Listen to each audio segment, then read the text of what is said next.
प्रिय विद्यार्थियों, आज का ई लेक्चर का विषय है पंचवर्षीय योजनाओं में राज्य का औद्योगिक विकास। ये विषय बीकॉम पार्ट सेकंड के विद्यार्थियों के लिए है। ईएफएम फर्स्ट, राजस्थान में आर्थिक पर्यावरण। और मैं डॉक्टर मनुशरत पाठक, ईएफएम विभाग, एसआरएलएस राजकीय महाविद्यालय कालाडेरा जयपुर, आप सभी का हार्दिक स्वागत और अभिनंदन करता हूं। पंचवर्षीय योजनाओं में राज्य का औद्योगिक विकास। विभिन्न जो पंचवर्षीय योजनाएं हैं उसमें राजस्थान का वास्तव में औद्योगिक विकास कितना हुआ है, क्या क्या उसमें कमियां रही है, उसका आकलन इस ई लेक्चर के अंतर्गत हम करेंगे। अगर स्वतंत्रता प्राप्ति से पूर्व की बात की जाए तो राजस्थान में केवल 7 सूती वस्त्र मिले थी, 2 सीमेंट की फैक्ट्रियां थी व 2 चीनी मिले थी। लेकिन स्वतंत्रता प्राप्ति के 60 साल बाद भी कोई स्थिति में बहुत ज़्यादा एक प्रकार से बदलाव नहीं आया है। और इसी कारणवश अगर पूरे देश की पंचीकृत फैक्ट्रियों की बात की जाए तो उसमें राजस्थान का जो हिस्सा है 2007 और 8 वर्ष में वो केवल 4.3% था। उसी समय अगर महाराष्ट्र की तुलना की जाए तो उसका 12.5% था।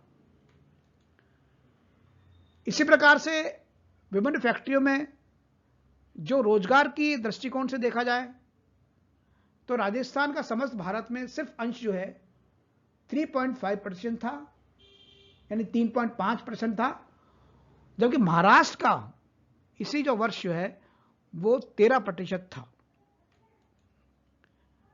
अगर मैन्युफैक्चरिंग सेक्टर यानी विनिर्माण की बात की जाए तो शुद्ध मूल नेट वैल्यू एडेड में राजस्थान का जो अंश है वो 2.5% ही था, जबकि महाराष्ट्र का इसी वर्ष 22.9% था।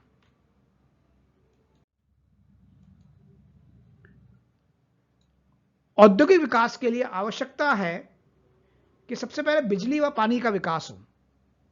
उसके बिना औद्योगिक विकास संभव नहीं है। तो 1949 के पुनर्गठन के पूर्व राजस्थान में छोटे बड़े कई राज्य थे और जिनमें पानी, बिजली, यातायात का अभाव था। बड़े पैमाने के आधुनिक उद्योगों का विकास करना संभव नहीं था। इन सब आधारभूत सुविधाओं का विकास करने के बाद ये विकास संभव था। अतः भाखड़ा व चंबल परियोजना से विद्युत प्राप्त करने का प्रयास किया गया और थर्मल व विद्युत संयंत्रों की स्थापना की गई ताकि बिजली के लिए आत्मनिर्भर हमारा राज्य हो सके। इसी प्रकार से राज्य में अणुशक्ति का भी विकास किया गया।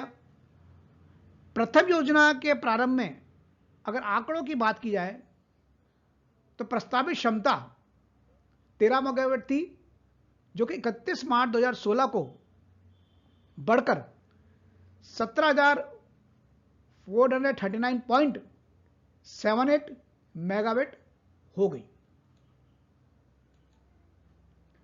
इसी प्रकार से पानी की व्यवस्था में भी तेजी लाई गई विभिन्न प्रकार की योजनाएं के माध्यम से, और नगरों व गांवों का विस्तार भी किया गया और सड़क का निर्माण भी किया गया औद्योगिकरण के लिए।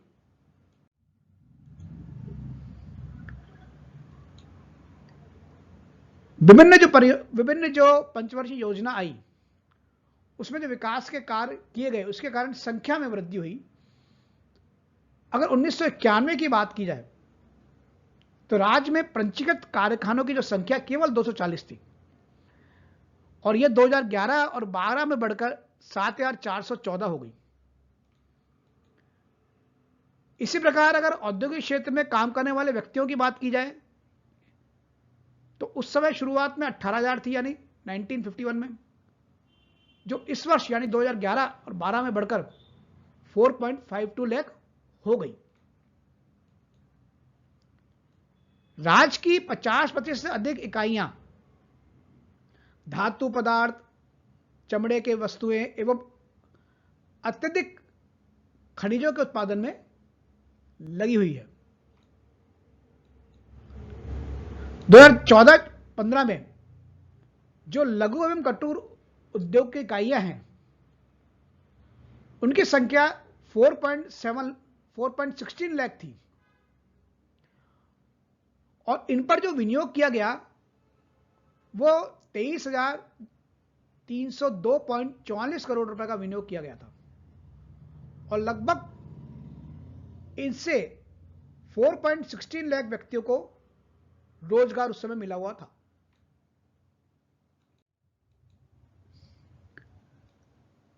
अब औद्योगिकरण के कारण जो घरेलू उत्पाद में इनका क्या योगदान रहा है उसको भी देख लेते हैं।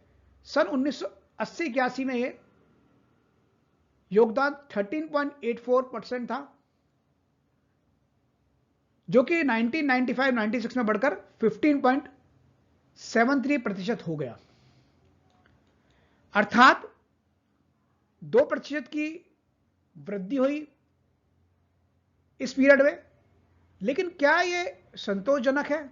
बिल्कुल भी नहीं।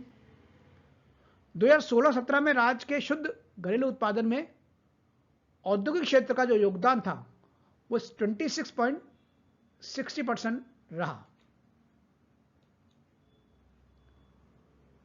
अब उद्योगों का रोजगार में भाग कितना था, मतलब कितने लोगों को औद्योगिकरण रोजगार दे पाया? 1971 की जनगणना के अनुसार राजस्थान के कुल रोजगार में 7% भाग औद्योगिक क्षेत्र में रोजगार का था, जो 1981 में बढ़कर हो गया 8.7% और 1991 में और बढ़ गया 12.4%। 2016 के आंकड़ों की बात की जाए तो सार्वजनिक क्षेत्र में इसमें 9.65 लाख लोगों को रोजगार प्राप्त हुआ औद्योगिकरण से, और निजी क्षेत्र की बात की जाए तो उसमें 4 लाख के आसपास लोगों को रोजगार प्राप्त हुआ, यानी 4.05 लाख व्यक्तियों को निजी क्षेत्र में रोजगार इससे प्राप्त हुआ।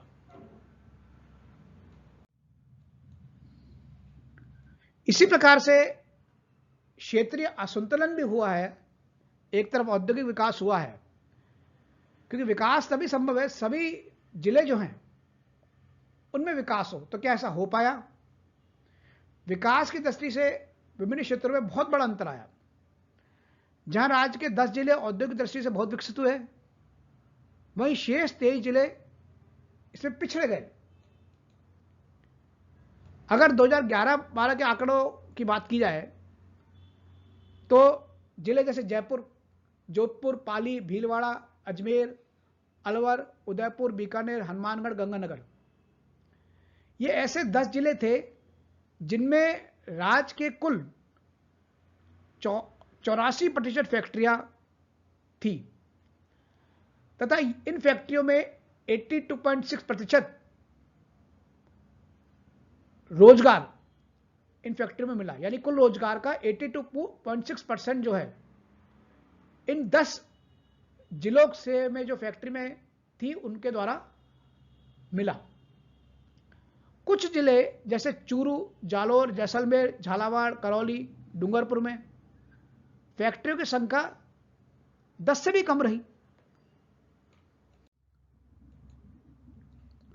अब औद्योगिक जो असंतुलन हुआ इसको किस प्रकार से दूर किया जा सकता है कि आधारभूत संरचना का निर्माण हमको करना चाहिए ऐसे ऐसे क्षेत्र में जो कि अन्य जो जहां औद्योगिकरण नहीं हुआ, जहां 10 से भी कम उद्योग लगे, वहां औद्योगिकरण के लिए आधारभूत संरचना का विकास करना चाहिए, पानी बिजली की सुविधा पहुंचानी चाहिए। इसी प्रकार से राजकोषीय प्रेरणा या वित्तीय सहायता के आधार पर भी विकास हो सकता है। जिला उद्योग केंद्रों के द्वारा प्रोत्साहन दिया जाना चाहिए। नागरिकों के सहयोग को बढ़ावा दिया जाना चाहिए।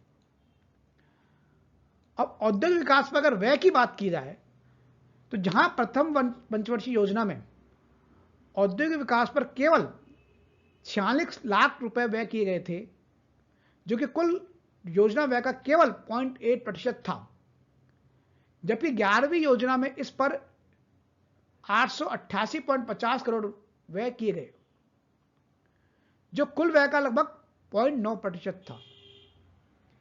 इस प्रकार सरकार की औद्योगिक विकास के लिए अधिकतर धनराशि उपलब्ध करवा रही है, किंतु कुल योजना व्यय में इसका भाग कम होता जा रहा है। यह एक विचारणीय बिंदु है। भारत की औद्योगिक मानचित्र में राज्य की स्थिति में वैसे सुधार हुआ है। सन 1951 में भारत के कुल औद्योगिक उत्पादन में राज्य का भाग 0.5% था, जो 2007-8 में बढ़कर 4.3% हो गया, यानी बढ़ा है। 2011-12 में राज्य के उद्योगों में प्रति व्यक्ति मूल्य संवर्धन 5,734 रुपए रहा, जबकि भारतीय औसत 6,962 रहा। तो बहुत बड़ा एक अंतर नहीं है। पिछड़े क्षेत्रों में औद्योगिक विकास हुआ है। राज्य के 33 में से 16 जिलों को औद्योगिक पिछड़े जिले घोषित किया गया। इनको केंद्र से अनुदान मिला। इसके लिए पिछड़े जिलों को क्षेत्रों को 3 श्रेणियों में बांटा गया, ए, बी और सी। आगे के लेक्चर में अपन इसको भी समझेंगे।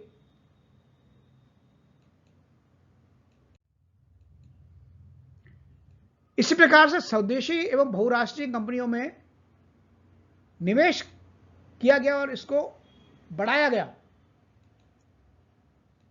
औद्योगिक क्षेत्र में निवेश को प्रोजेक्ट की स्थिति के अनुसार 5 भागों में बांटकर निवेश किया गया, जिसमें ए, बी, सी, डी और ई प्रोजेक्ट के आधार पर स्वदेशी एवं बहुराष्ट्रीय कंपनियों में निवेश को बढ़ावा दिया गया। इसी प्रकार से औद्योगिक निर्यात भी राजस्थान से हुआ।